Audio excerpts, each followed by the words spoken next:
Olá, muito bom dia, bem-vindos à primeira edição do CNN Mercado. O Ibovespa Futuro opera em queda de 0,33% aos 110 mil pontos nesta terça-feira. O dólar sobe e é negociado a R$ 4,98. Os investidores continuam de olho na tramitação do novo marco fiscal. O presidente da Câmara dos Deputados, Arthur Lira, e o relator do texto, o deputado Cláudio Cajado, devem se reunir hoje com líderes partidários para acertar os últimos detalhes da matéria. A expectativa é votar o parecer de Cajado no plenário da Câmara até amanhã. Deputados envolvidos diretamente nas negociações disseram à CNN que os principais pontos ainda em discussão envolvem a inclusão do Fundeb no limite de gastos e a mudança que permite um gasto extra ao governo em 2024. Ontem à noite, o ministro da Fazenda, Fernando Haddad, se reuniu com o relator Cláudio Cajado. Na saída do encontro, Cajado disse aos jornalistas que quer deixar a redação do texto mais clara, mas que não há intenção de se alterar o que foi apresentado, apesar das mais de 40 propostas de emendas. Vamos ouvir. Conversamos a respeito de tornar mais claro o texto em relação àqueles pontos que têm dúvida. Então, questões redacionais. Não temos o intuito aqui de modificar o que foi apresentado no substitutivo, mas deixar mais claro certas dúvidas que inclusive foram levantadas aí de forma, a nosso ver, equivocada, criando um ruído desnecessário, como aquela questão aí dos 80 bilhões que foram dados e tal. Então, vou encontrar aqui um texto que deixe claro que não é isso, obviamente mantendo o espírito do projeto. O Boletim Focus, divulgado pelo Banco Central, reduziu a estimativa de inflação em 2023 para 5,8%, como a gente viu aqui. Essa é a primeira diminuição na trajetória do dado desde o fim de março.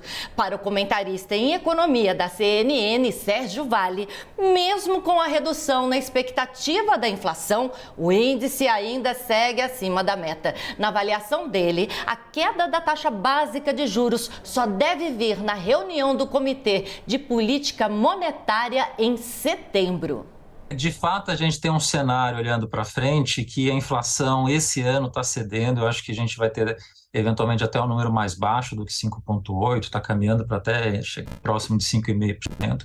Mas a grande dificuldade para o Banco Central segue sendo 2024 em diante, né? Começou a cair um pouquinho nas expectativas do Focus, a inflação no ano que vem, mas ainda está acima de 4%, os outros anos também estão em 4%, e o BC só vai começar a se mexer em termos de taxa de juros quando ele tiver um pouco mais de segurança em relação a essa expectativa de inflação, que na meta é 3%, e as expectativas que o mercado hoje estão ancoradas esperando em 4%.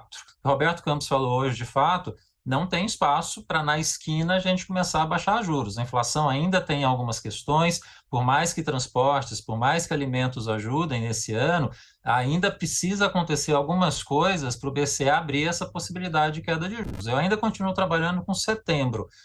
Muito provavelmente o mercado quase todo hoje está trabalhando com o segundo semestre, em algum momento, agosto, setembro, novembro, mas essa queda de juros tão falada, tão demorada, tão ansiada, né, a gente com tanta ansiedade há tanto tempo, eu acho que finalmente a gente vai ver acontecer no segundo semestre.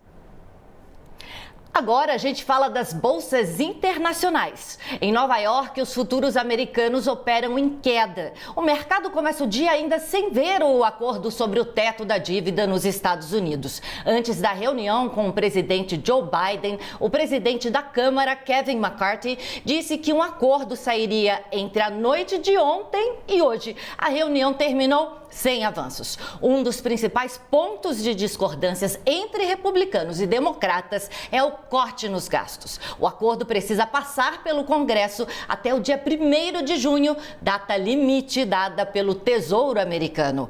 Os mercados asiáticos também acompanham com atenção o impasse da dívida americana e as principais bolsas fecharam em queda nesta terça-feira. O índice japonês Nikkei caiu 0,42% em Tóquio Tóquio. O Hang Seng, em Hong Kong, também recuou, como a gente vê na tela ao lado. Para encerrar, na China, o Xangai Composto teve queda de 1,52%.